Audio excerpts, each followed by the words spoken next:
ሁለት ራስ ያለው ግዙፍ ፍጡር አምስቱን የአስማት የባቄላ ፍሬዎች ወደ ወንዙ ውስጥ ይጥላቸዋል።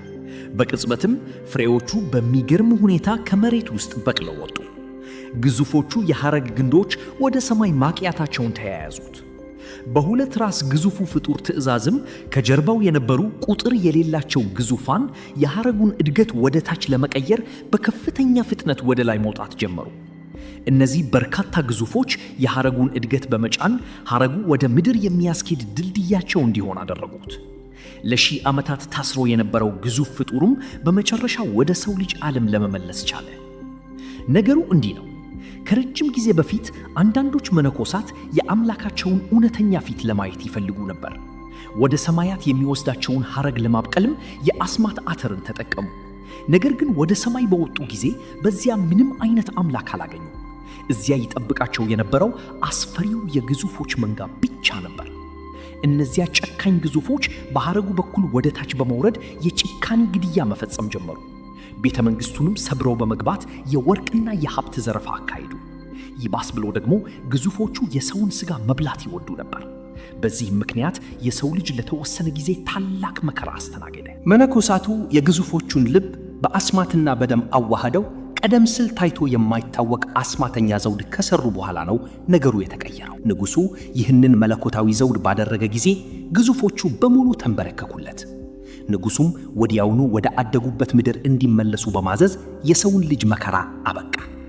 በመቀጠልም ወደ ሰማያዊው ዓለም የሚወስደውን ሐረግ በማስቆረጥ ለዘለዓለም እንዲታሰሩ አደረገ። የቀሩት 5 የአስማት ባቄላዎች በንጉሡ ጥበቃ ስር እንዲቆዩ ተደረገ። ፍሬዎቹና ዘውዱ ንጉሡ እስኪሞትና ወደ አፈር እስኪመለስ ድረስ ከሱ ጋር አብሮ ተቀበሩ። ጊዜያት እያለፉ ሲሄዱም ታሪኩ ወደ አፈ ታሪክነት ተቀየረ። ጃክ በልጅነቱ በድሃ ቤተሰብ ውስጥ ተወለደ። ያደገውም በዚህ አስማተኛ የባቄላ ፍሬና ግዙፍ ፍጡር አፈ ታሪክ ተስሞ ነበር። አባቱ በበሽታ ሲሞት ከሕጎቱ ጋር እንዲኖር ተደረገ። የፈሰሰውን ቤት ለማስጠገን ሲል ሕጎቱ ወደ ከተማ ሄዶ ሰረገላውን ሸጦ ገንዘብ እንዲያመጣ ላከው። በከተማ ውስጥ በመንገድ ዳር ይቀርብ በነበረው የሰርከስ ትዕይንት ተማረከ። ትዕይንትን ለማየት ወደ ውስጥ ሰረገ። እየተመለከተ ሳለ በድንገት አንዳንዶች የሰከሩ ሰዎች አንዲት ቆንጆ ሴት ሲተነኩሱ አየ። ጃክ ይህንን ማየት ስላልቻለ ወዲያውኑ ጣልቃ ገብቶ አስቆማቸው። አንድ ቦክስ ከተመታ በኋላ ጃክ በድንገት በክፍሉ ውስጥ ያሉ ሰዎች በሙሉ በፊቱ ተንበርክከው አገኛቸው። ዘወር ብሎ ወደ ላይ ሲመለከትም ቢላዋ በአንገቱ ላይ ተደቅኖ አየ። ያቺ ሴት ልዕልቷ ነበረች። በዚህ ጊዜ የቤተ መንግሥት ዘበኞች እሷን ይዘዋት ነበር። ልዕልቷ ስትሄድ እያየ ጃክ በጣም ተሰማው። ወደ ውጭ ሲወጣ ሰረገላው ተሰርቆ አንዲት ነጭ ፈረስ ብቻ ቀርታ ነበር። ወደ ቤት ሲመለስም በአንድ አጠራጣሪ መነኩሴ መንገድ ተዘጋበት። መነኩሴው ለፈረሱ 10 እጥፍ ዋጋ አቀረበለት። ነገር ግን አሁን በእጁ ምንም ገንዘብ አልነበረው። እንደ ታማኝነት ማሳያም መነኩሴው ለጃክ 5 አተር መሰል ፍሬዎችን እንደ መያዣ ሰጠው። አተሮችን ወደ ገዳሙ በመውሰድ ብዙ ገንዘብ መቀበል እንደሚችል ነገረው።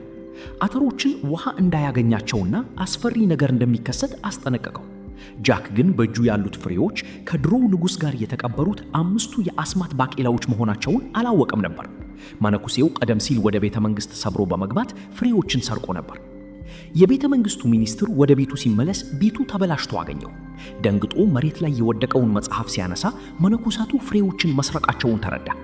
በመቀጠልም መሬት ላይ የተሰበረውን የጠበባ ድስት ተመለከተ። ደስ የሚለው ግን ዘውዱ አሁንም እዚያው ነበር። ስለዚህ በሮቹ በሙሉ እንዲዘጉ እና መነኩሴው እንዲያዝ አዘዘ። በዚህ ጊዜ ጃክ መነኩሴው የሚፈለግ ወንጀለኛ መሆኑን አላወቀም ነበር። ቀና ብሎ ሲመለከት መነኩሴው በነጭ ፈረሱ ላይ ሆኖ እየጋለበ ይሄድ ነበር። እጎቱ ጃክ ሰረገላውን በጥቂት አተሮች እንደለወጠው ሲያውቅ በጣም ተናደደ። 5ቱንም አተሮች በጥላቻ መሬት ላይ ጣላቸው። ጃክ ሊያነሳቸው ሲጎነበስ አንዷ ፍሬ በመሬቱ ስንጥቅ ውስጥ ገባች። ይህ ታላቅ መጥፎ ዕድል እንደሚያመጣበት አላወቀም ነበር። በሌላ በኩል ደግሞ በቤተ መንግሥት ውስጥ ልዕልቷ ከአባቷ ጋር ለመደራደር ትሞክራለች። ነገር ግን ንጉሡ ጥያቄዋን በጥብቅ ውድቅ አደረገው። ልዕልቷ የፖለቲካ ሰለባ መሆን አልፈለገችም። ስለዚህ የሲቪል ልብስ ለብሳ ከቤተ መንግሥት አመለጠች። ስሜቷን ለማረጋጋት ወደ ገጠር ለመጋለብ አቅዳ ነበር። ነገር ግን በድንገት ከባድ ዝናብ መጣ። በምንም የሌለበት ቦታ ውስጥ መብራት ያለበት አንድ የገበሬ ቤት ብቻ ነበር። ልዕልቷ በሩን ማንኳኳት ነበረባት። አጋጣሚ ሆኖ ይህ የጃክ ቤት ነበር። ጃክ ወዲያውኑ በቀን ያያት ልዕልት መሆኗን አወቀ። ላለፉት 20 ዓመታት ያላገባው ጃክ ወደ ቤቱ የመጣችውን ቆንጆ ሴት በማየቱ ተደሰተ።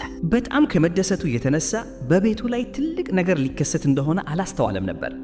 በዚህ ጊዜ ከጣሪያው የሚንጠባጠበው የዝናብ ውሃ በስንጥቁ በኩል አልፎ አተሩ ላይ አረፈ። አተሩ በእርጥበቱ ምክንያት በፍጥነት ስር ሰዶ ማብቀል ጀመረ። በሚቀጥለው ቅጽበት ሙሉ ቤቱ በድንገት ተናወጠ። አንድ ግዙፍ ሐረግ ቤቱን ሰብሮ በመውጣት ወደ ላይ ማደግ ጀመረ። በዚህ ጊዜ ልዕልቷ በወደቀው ጠረጴዛ ተይዛ መንቀሳቀስ አልቻለችም። ጃክ እሷን ለማዳን ሮጠ፣ ነገር ግን ሌላ ሐረግ ከቤት ወጣ። ቤቱና ልዕልቷ በሐረጉ ወደ አየር ተነሱ። ጃክ በተወሳሰበ ሰዓት ቤቱን ያዘ፣ ነገር ግን ልዕልቷን ለማዳን ዘገይቶ ነበር። ልዕልቷ በሩን ከፍታ ወደ ውስጥ ልትስበው ሞከረች፣ ነገር ግን ከእግሩ ስር ያለው እንጨት በድንገት ተሰበረ። ጃክም ሊወድቅ ጥቂት ቀረው። በመጨረሻም የልዕልቷን አምባር መያዝ አቅቶት ወደ ታች ወደቀ። እየወደቀ ሳለ የሐረጉ ቅጠሎች ፍጥነቱን ቀነሱለት፣ በሰላምም አረፈ። በማግስቱ ሲነቃ ንጉሡ ከወታደሮቹ ጋር መጥቶ ጠየቀው። ጃክ ያለፈው ምሽት የሆነውን ለንጉሡ ነገረው። ከመካከላቸው ረጅም ሐረግ ታየ። ልዕልቷን ለመፈለግ ንጉሡ ወዲያውኑ ምርጥ የመውጣት ቡድን አዘዘ። ወደ ሐረጉ ጫፍ በመውጣት ልዕልቷን እንዲያድኑ ተነገራቸው። ጃክም እንደ ብቸኛ ምስክር ሥራውን ተቀበለ። ከቀን እስከ ማታ ድረስ ወጡ፣ ነገር ግን ጫፉን ማየት አልቻሉ። በዚህ ጊዜ ማዕበልና መብረቅ መጣባቸው። አንዳንዶቹ መቋቋም አልቻሉ። ክብደቱን ለመቀነስ ሲሉ የታሰሩበትን ገመድ ቆረጡ። ከታች ያሉት ወታደሮች በአየር ላይ የቀብር ሥነ ሥርዓት አስተናገዱ። ከብዙ ድካም በኋላ በመጨረሻ ወደ ጫፉ ደረሱ። በደመና ውስጥ የተንጠለጠለ ደሴት አገኙ። በዚህ ጊዜ ይህ ግዙፍ ፍጡሮች ምድር መሆኑን አላወቁም ነበር። በመንገድ ላይ የልዕልቷ እጮኛ ሮደሪክ በድንገት ጃክን በቢላዋ አስቆመው። የቀሩት ፍሬዎች በጃክ ላይ ተደብቆ እንደሚገኝ ገመተ። ጃክ ሕይወቱን ለማዳን ፍሬዎቹን መስጠት ነበረበት። ሮደሪክ ለማንም እንዳይናገር ነገረው። እነሱ ከሄዱ በኋላ ጃክ ሁሉንም ፍሬዎች እንዳልሰጠውና አንዷን በአንገት ሐብሉ ውስጥ ደብቆ እንደነበረ ታወቀ። የልዕልቷን ምልክቶችን ተከትለው ወደ ጫካው ገቡ። በዚያም በሚገርም ሁኔታ የበግ መንጋ አገኙ። ጃክና ሌላው ሰው ወዲያውኑ በጉን ለመያዝ ሲሄዱ ወጥመድ ውስጥ ገቡ። አንድ ግዙፍ ድንጋይ ከተራራው ላይ ወርዶ በአየር ላይ እንጠለጥላቸው። ሁለቱም ቢላዎቻቸውን አውጥተው ገመዱን ቆረጡ። አዛዡ ኤልሙንድ በድንገት የተለየ ነገር አስተዋለ። ቁጥር የሌላቸው ቁራዎች ከአንድ ነገር ደንግጠው ከጫካው ወጡ። በዚህ ጊዜ የታሰሩት ሁለቱ ሰዎች አመልጠዋል፣ ነገር ግን አዲስ አደጋ እየመጣባቸው ነበር። የደነገጠው ቡድን ከዛፎች በስተጀርባ ለመደበቅ ሮጠ። በሩቅ አንድ ግዙፍ እግር ቀስ ብሎ ወደሱ ይመጣ ነበር። ጃክ ለመደበቅ ጊዜ ስላልነበረው ውሃ ውስጥ ገባ። ግዙፉ ፍጡር ወጥመዱን ለማየት ወደ ሐይቁ ገባ። ከውሃው ስር ሆኖ ጃክ ግዙፉ ፍጡር በጉን ወደ አፉ ሲከተው አየ። የቡድኑ አባል ዘወር ብሎ ሲመለከት ግዙፉ ፍጡር አየው። የደነገጠው ወታደር በፍጥነት ሮጠ። ግዙፉ ፍጡር 3 እርምጃ ተራምዶ ያዘው። ከ1000 ዓመታት በኋላ ሰውን ሲያገኝ የመጀመሪያው ነበር። ግዙፍ አካሉን ዝቅ አድርጎ በትልልቅ አይኖቹ ተመለከተው። በረጅሙ አፍንጫው አሸተተው። ግዙፉ ፍጡር ያዘውና ለመብላት አፉን ከፈተ። በትክክለኛው ሰዓት ኤልሞንት ለማዳን መጣ። ሰይፉን በግዙፉ ፍጡር እግር ላይ ሲወጋው ግዙፉ ፍጡር በረግጦ ጣለው። ጉዳቱ ለግዙፉ ፍጡር እንደ ማከክ ነበር። ግዙፉ ፍጡር ሰው ወደሱ በመምጣቱ ደስ አለው። ወደ ቤቱ ተመልሶ ለጓደኞቹ ለማሳየት ተዘጋጀ። ደስ የሚለው ጃክ ከውሃ ስር በመደበቁ ማምለጥ ቻለ። ጃክ ቡድኑን ለማዳን ሲል ግዙፉን ፍጡር ቀስ ብሎ ተከተለው። ከጫካው ወጥቶ ወደ ክፍት ቦታ ሲገባ ይህ የታወቀው የግዙፎች ደሴት መሆኑን አወቀ።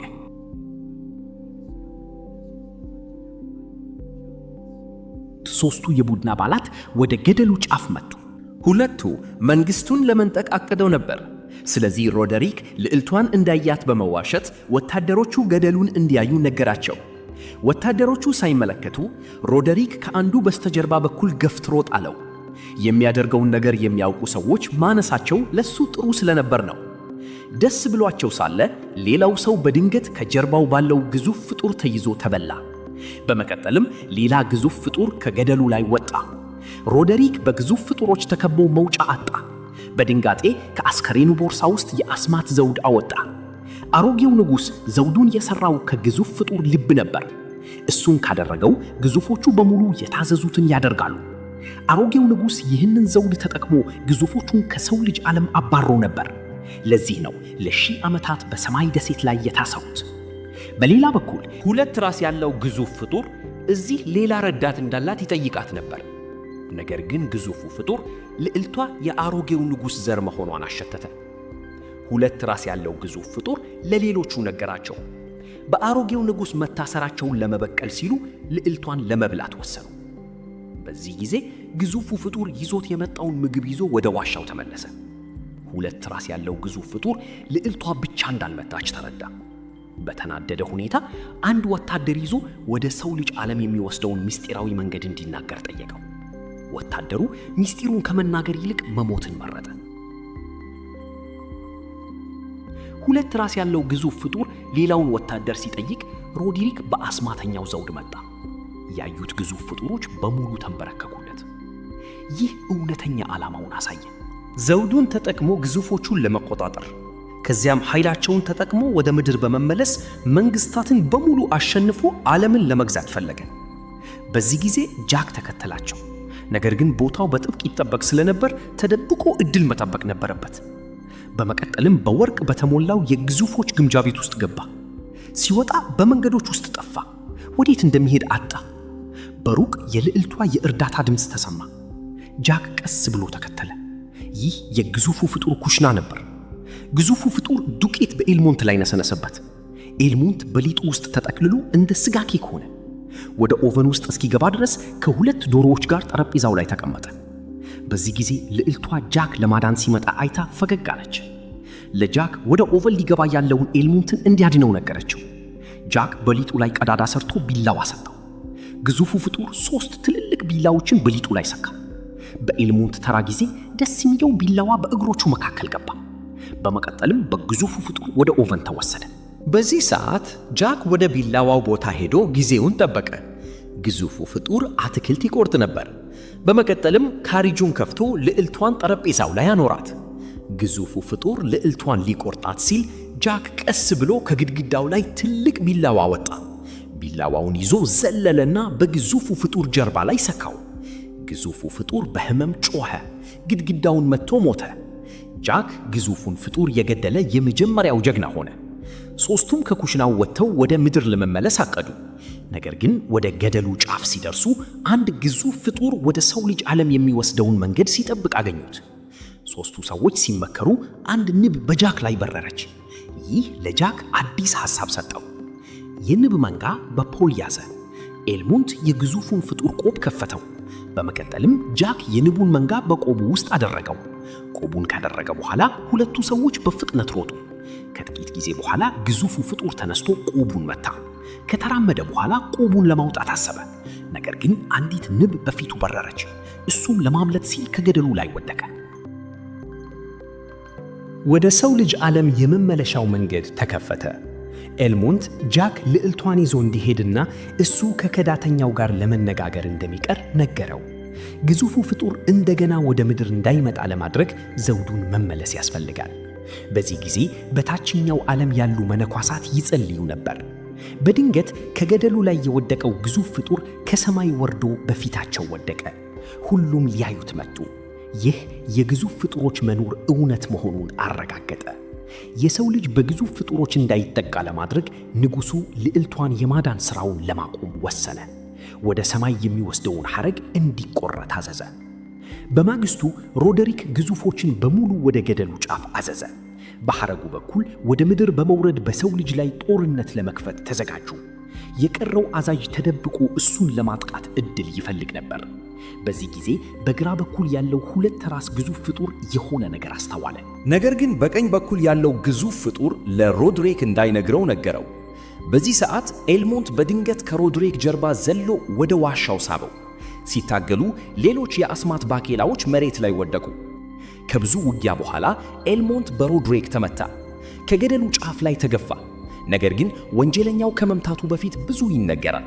ይልቁንም በኤልሞንት ጀርባው ላይ ተወጋ። በላይ ያለው ግዙፍ ፍጡር እንዲረዳው ጮኸ። ነገር ግን በድንጋዩ ተጨፍልቆ ሞተ። ግዙፉ ፍጡር በእጁ ያዘውና ዘውዱን አወጣው። በመቀጠልም ጣቱ ላይ አደረገው። በዚህ ዘውድ ሁለት ራስ ያለው ግዙፍ ፍጡር አዲሱ ገዢ ሆነ። በዚህ ጊዜ በመሬት ላይ ያሉ ወታደሮች ሐረጉን ቆርጦት ነበር። ጃክና ልዕልቷ ሲመለሱ በመሬት ላይ እንቅስቃሴ አዩ። ወዲያውኑ ግዙፉ ሐረግ ሚዛኑን አጥቶ መነቀል ጀመረ። የመጨረሻዎቹ ስሮች ሲቆረጡ ወደ ሰማይ የሚወስደው ግዙፍ ሐረግ ወደቀ። ኤልሞንት በመጨረሻው ሰዓት ሐረጉን ይዞ ከደሴቱ ወጣ።